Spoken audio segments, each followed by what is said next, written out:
Good morning, everybody. It's really a pleasure to be with you today, and I thank again Carlo for the invitation.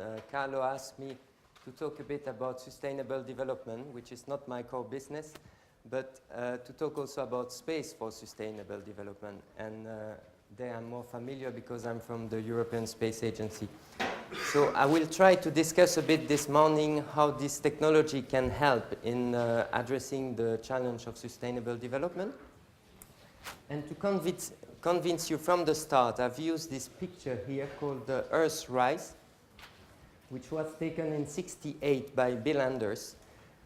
I think we all remember the first man on the moon, even if I was not born, but it made quite an impact. But what we are not fully aware of is that one of the first things they discovered when they went to the moon is actually the Earth.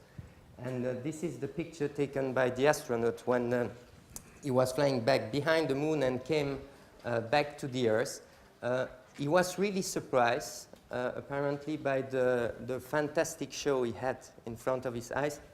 He jumped on the camera and took the picture, which is actually vertical in reality. And it was quite an emotional picture, and it has become an iconic picture. I think it's one of the posters that is most sold in the world.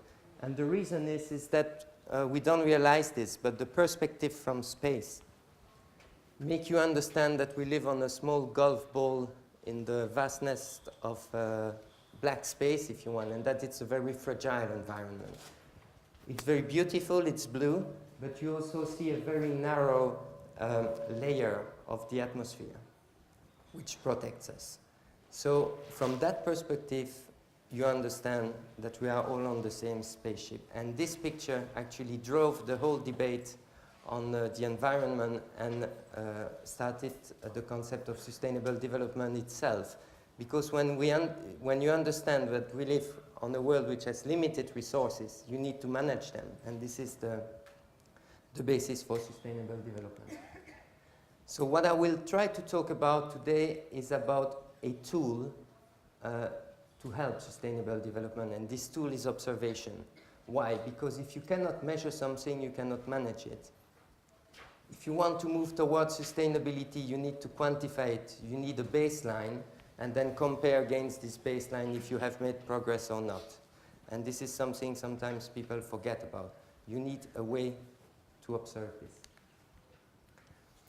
So I wanted here to take this analogy as we are in Vienna, even if I took Beethoven. But imagine you are a musical record company and you want to do a CD. You have the best concerts and musicians in the world. What you will do is that you will put different sensors around the musician to record each instrument.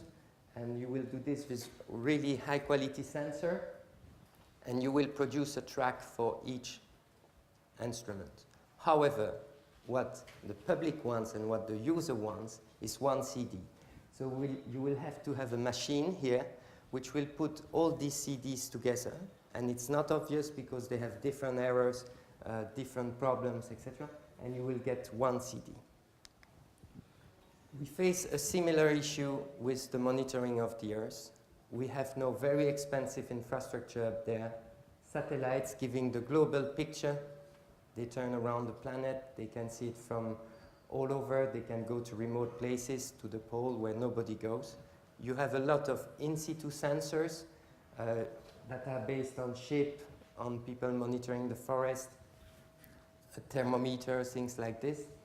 You have also balloon aircraft. So you have observing system which is composite, made of thousands and thousands of sensors having thousands and thousands of different characteristics. One measure point, one measure global coverage, etc. So you get all these CDs basically. And again, what the users want is one understanding, one picture. So you will have a machinery in the middle that will put all these data together. It's a model basically. Can be a model of the Earth system, a model of the observing system, and that will make a synthesis of this. And we are really in this age where we have a technology out there and the capability to transform it in a digital view of the world. And these observations are very useful for science. You know that in empirical physics, you always need to confront your theory with observations. That's the foundation of science. I will show that they are now at the heart of weather forecast and also bigger scale climate. So just to put things in perspective here, our understanding of our world is based on observation. And 2,000 years ago, the way to get observation was to go there, measure, come back. And we built, for example, in this case, a picture of the ocean, the Gulf Stream, done by Benjamin Franklin, where you see this flow. And it was almost a static picture. And we got that picture for the last 100 years, where the ocean was considered to be a flow with very large circulation, but not that complex. With the advent of satellite data, we totally changed the picture. We moved from a static picture to a movie. We understood that it was not a narrow flow, but there was a lot of turbulence around it. We have these eddies in the Gulf Stream. We also have the 3D picture in space. We know that the thing is not homogeneous vertically. So we totally changed the way we saw our environment and its dynamics. And we move really to these 4D pictures. For example, 15 years of data from satellite altimetry, which measured the sea level height, told us more on the processes in the ocean, what's happening there, than the whole observation in the world for the last 15 centuries. So I'm saying this because we are really in a golden age for the moment, where we are in a transition period with many, many observations. We start to grasp the surface of the problem. And we have the technology to make sense of these data. Weather forecast. 80 years ago, most of the observations entering the forecast were done by in situ. You release a balloon with thermometer, etc. Today, they totally changed the paradigm. 90% of the data comes from satellites. Surprise, it's the only way to get the global coverage. But it took that time, even if we had the technology, because you needed to transport these data into the model. So you needed to develop assimilation techniques, etc. Now we are more or less mature in meteorology, and that was one of the reasons why we can improve the forecast today, as you see in the upper curve here. Basically, what you do with space sensor, here in the case of Katrina, is a body scan of the tornado. So you have much deeper understanding. You can cut it into pieces. You can also see the surface of the ocean, here the Gulf of Mexico, where you understand the heat content from space. And that's the fuel, not the biofuel, but the fuel of the hurricane. So you can understand if it will become stronger or weaker. If you move to the bigger scale, we talk about time series and we talk about climate change. And there the signals become very or relatively small. Here you have monitoring of sea level over the last decades, and you see it's basically 3 millimeters per year, so it's very small, but you can capture it with the technology by putting different sensors together.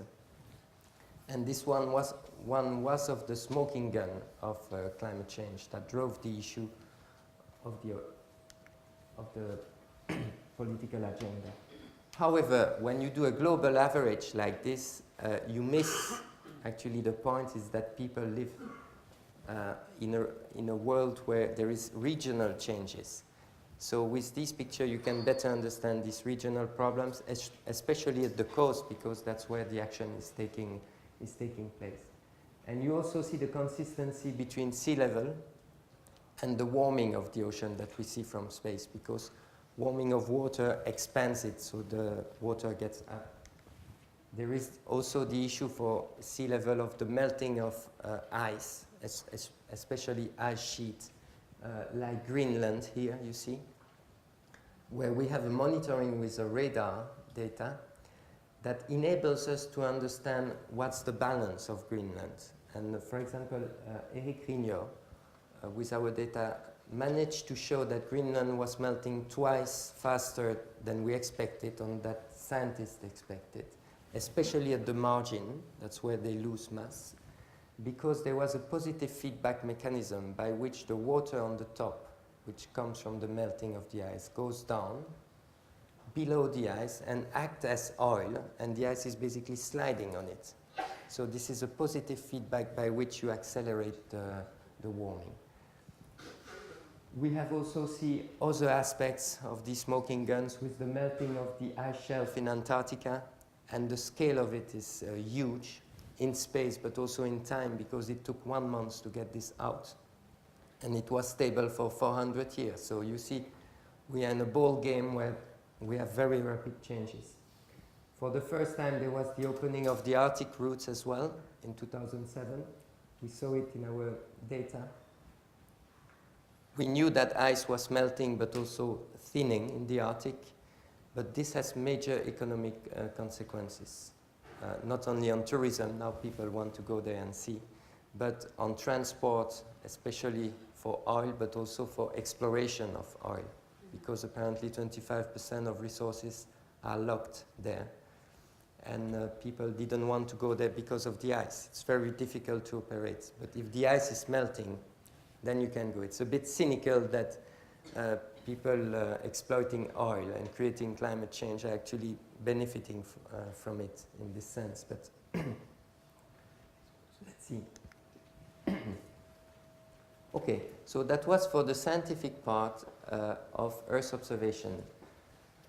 Earth observation is really fascinating because it's not only helping the perception of our universe, the science, but it's straight going to the application. You can make decisions based on this. And this is what I, at the end of my talk, will illustrate. So we have a program in Europe called GMES, which is Global Monitoring for Environment and Security. This program aims to turn the data into information that can be used to support policy making. Making the observation is not enough. You have a whole value chain here that you need to go through to actually turn the raw data into just a phrase or a decision that people can act on. And going through this value chain is not easy at all. You need to understand what the user wants. He needs to understand what you can offer, and it's an egg and chicken game that can go on for days and days. You need to stay with the user, understand their processes, and from there, understand how you can help them. And that's what GMES is basically doing. So I'll give you now a few examples of applications, starting with renewable energy. Imagine you need to put a wind mast somewhere offshore. You will need to ask a bank for an investment. They will ask you, is there wind? And you say, I don't know, because nobody was measuring there. We measure wind onshore, but not offshore. So what people do is they extrapolate the wind onshore to offshore, not knowing that there is a totally dynamical differences in the system. So the bank will ask you, then you put a mast and you measure during 1 year. So you have to wait for 1 year, come back, and hope that there was wind enough for the bank to give you money. What Earth observation can do is it can give you a quick picture globally of where the wind is blowing, and also the height of the waves, etc., the stress that you will get on your mast, etc. So you can actually refine the places in the world where you can put your mast. And I tell you, the banks love that because you get 15 years of data here. At a resolution which is not the one that we would hope for, but at least it's a first start to actually understand where you need to measure better. This is called optimal sampling. And what we try to do in this program is to transform these data again into what the industry understands. So they understand this industry software, so we need to plug the data there. So there is this role of value adding again. Similarly, for hydropower, in Norway, more than 90% of the energy comes from hydropower, and it is locked in the snow. So they need to understand how much water equivalent there is in the snow, and they use satellite data to help them and to make prediction about the runoff. So the energy that they will be able to get from what they have. This is very important to get this right, because one year they got it wrong, and they had to buy electricity on the market, and the price was 3 times higher, because there is this whole issue now of trading of electricity across Europe. So you need to know exactly where the potential sources would be. Here, this is a project we did with Suez in South America, where they have a big dam in the Canabrava region. And to get a dam there, and it was funded by the World Bank, you need to do an environmental impact assessment. You need to show that you don't destroy too much the environment.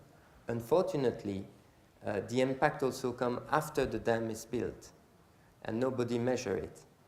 And Suez got complained, and they started to use Earth observation to do this, to measure erosion of the land, to measure deforestation, also to measure positive impact, because you create jobs, there are people that come there and live. And they wanted to compare a dam in Africa with a dam in Latin America. And the only way to be consistent is basically satellite data, because they have uniform way of measuring things. So they could compare. So now they try to report, they have a sustainability report. They try to report on these impacts globally using this technique. Solar energy is one of the success stories of Earth observation, because now with the new generation of satellite, every 15 minutes at 1 kilometer resolution, you can get information on how much photons hit the Earth. And with this, you can understand where to put your solar panel, how much money you will get back from them, but you can also do monitoring real time. Imagine you are a big company in Europe, you have solar panel in Spain, solar panel in the north of Europe. In Spain, you have problems because there is dust coming on the panel. There is wind blowing, you see here, from Africa, and this dust comes there. We can see it from space, so you can have an early warning of dust. It goes on the panel, the efficiency goes down. So you need to send someone there to check. Similar with snow in the north of Europe. But if you manage all these panels, you cannot always send someone. So you need to have a system by which it tells you if it's a problem with the panel itself or it's due to meteorological condition. And that's what we were trying to build here. Food management, we were talking about it. That was one of the most operational, actually, use of Earth observation in Europe. It's a system called Mars, whereby you monitor agriculture because people get subsidies. They fill a form, they send it to you, and in order to make sure that they have the right data there, you can see it from space. So Europe has implemented this. We also use this in Africa. We work with the World Food Programme to actually try to forecast how much food there will be or there will not be. It's a kind of early warning system for problems related to food security. And as you see here, there is a big element of capacity building as well. We need to train these users to actually make the correct use of the data. So it's not sufficient to provide the data. It's not sufficient to turn them into information through this value chain. You also need training and education, and that's where this audience is very important. Similarly on food, but on aquaculture, this is an example in Chile where the market for, or the industry of salmon is very important. And they have cages offshore. So they are really sensitive to problems coming from the ocean. And they use here satellite data to do an early warning system of pollution, whereby they understand if their cages can be contaminated or not, and they make decisions on that basis.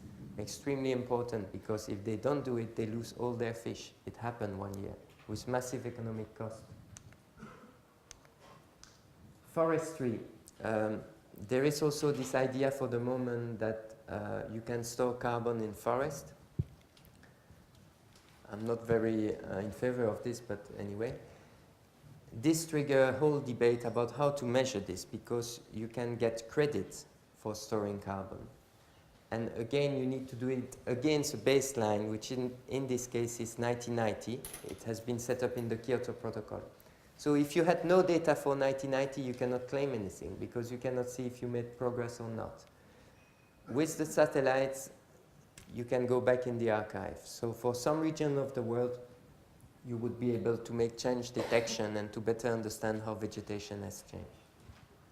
And this is used now in a new scheme called the RED, which is to avoid deforestation worldwide. And this is run by the UNFCCC. Illegal logging is a big problem. People going there to the forest, cutting timber, getting it out.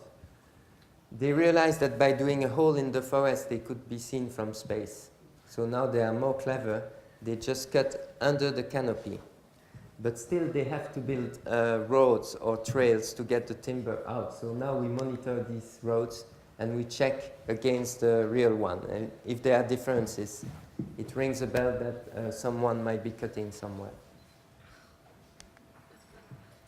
We also do partnership with organizations in order for these data to be used. One example is UNESCO here for the protection of the Virunga Park, which is a park where there is a lot of gorillas. We help the guards of the parks to actually visualize the field, building a GIS with 3D layers and even virtual reality so that they can fly in the park and point to people where problems are, etc. We also work in partnership with UNCBD, the Convention on Biodiversity. This is a picture taken in the COP 2008, where we try to link the habitats of animals, physical parameters, with the position of the animals. Here, a polar bear, you just put a GPS on an Argos buoy on it, and you try to follow his path on the ice, and you better understand where he's hunting, etc. We do similar thing with sharks and the temperature of the water. Big issue, the management of risk. Everybody has to make decisions about how they will manage their own risk. Space agencies have come together within a framework called the International Charter, whereby they agreed to task their satellite to look at some specific regions in the world when there is a big disaster. So imagine you have an earthquake, the oil spill in the Gulf of Mexico. This agency comes together when they are triggered and oblige their satellite with high priority to look at that region. This has been a fantastic tool, actually, to make a real-time management of disasters, because you can provide a security officer, civil services, etc., with maps of where to go, where are the problems, how you quantify them. It's not only an image, you can quantify things. Another example is the glacial lake outburst. So here in Nepal, for example, you have these lakes, which when the ice is melting, they can release the whole water, basically destroying everything that is downstream, and you have villages there. So you need, again, an early warning system telling you, attenzione, someone is at risk here. And you can only do this with monitoring. We can now also monitor the atmospheric composition of the atmosphere. You know about the CO2. We can see this increase of CO2, like the curve in Mauna Loa. But now follow basically the pollution worldwide. We release this map on our website saying that we could monitor transboundary pollution, and this was an issue for some region because you can spot who is polluting. And we had to change the title to "We can monitor economic development." You can see, for example, a big hotspot in the US or in China. If you had the time evolution of this, you could also see the religions in the world, because on Sunday, for example, in Europe, you have very little pollution, while on some other days in the world, it stops. This also shows you that this global information can be fed into models going down to smaller and smaller scale, up to the scale of a street here, where we have a service in London telling you about the air quality, and especially the pollution in aerosols. So people with allergy register to these services, and they make decisions every day whether or not they will go in the street on basis of this. You can receive it by SMS. So you see, we go from the global scale to the local scale, thanks to this technology. Okay. So I told you the importance of observation, the difficulty of putting this observation into a framework by which you can transform them into information. But we are really living in a golden age of space remote sensing. This is some of the missions that ESA will launch. We have already launched ERS, ERS2, and ENVISAT more than 10 years ago. And we have fantastic data from this. This is now completed by a set of small missions here that we call Explorer. These are scientific missions with addressing a very specific question. For example, the SMOS mission, which has been launched last month, is looking at the soil moisture of soil. I don't know if there is a glass of water. Yeah. Yeah. And also the salinity of the ocean. Gautier is a gravity mission. Thank you.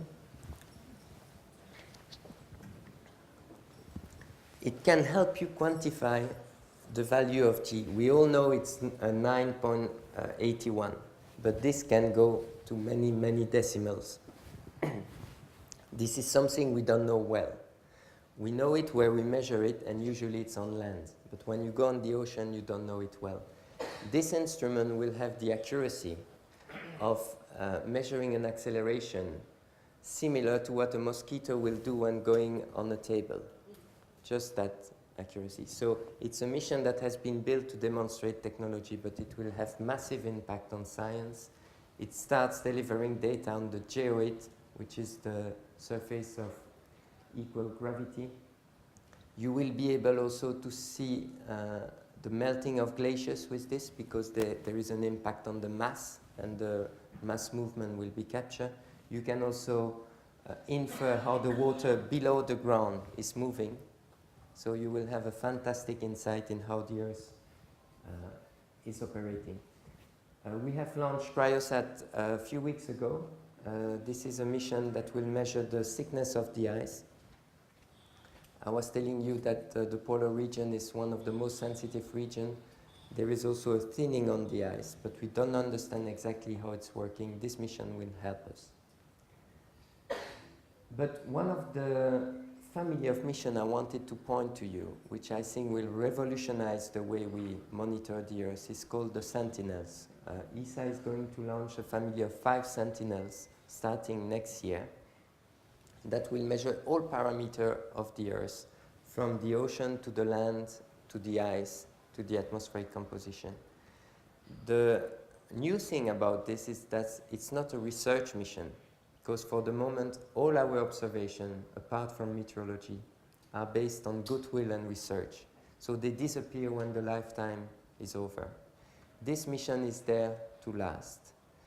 And it addresses user needs. For the first time, it has been built to really do applications. And it will provide permanent monitoring of the Earth.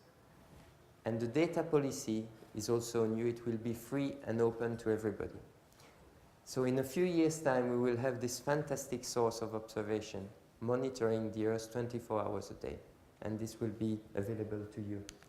So I wanted to conclude on this, saying that we live for, according to me, a fantastic time in which we have more and more observation.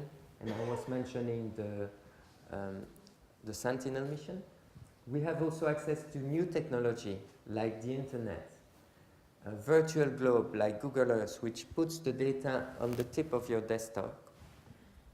The grid computing, distributed computing, whereby each individual now can process as a big computer 10 years ago.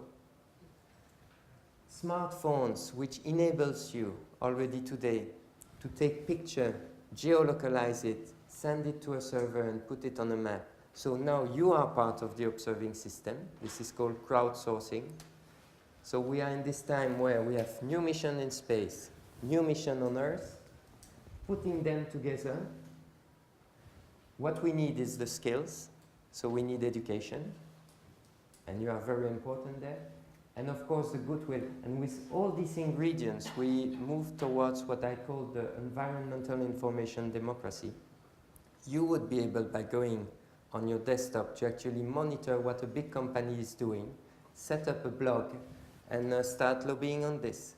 So we are really in this time where we can make an impact thanks to new technology and new information to actually move towards sustainable development. And I wanted to conclude with this picture, which is not done by an Earth observation satellite, but which is done by a space observation satellite, Rosetta, which by coming close to the Earth to grab the gravity of the Earth, actually made a picture of it. And you can see the light coming from our planet. You can also see the very small layer of the atmosphere, the fragility. Which means that if you are an extraterrestrial, you can understand something is going on this planet because somebody is actually using energy. And I wanted to conclude here and to thank you for your attention.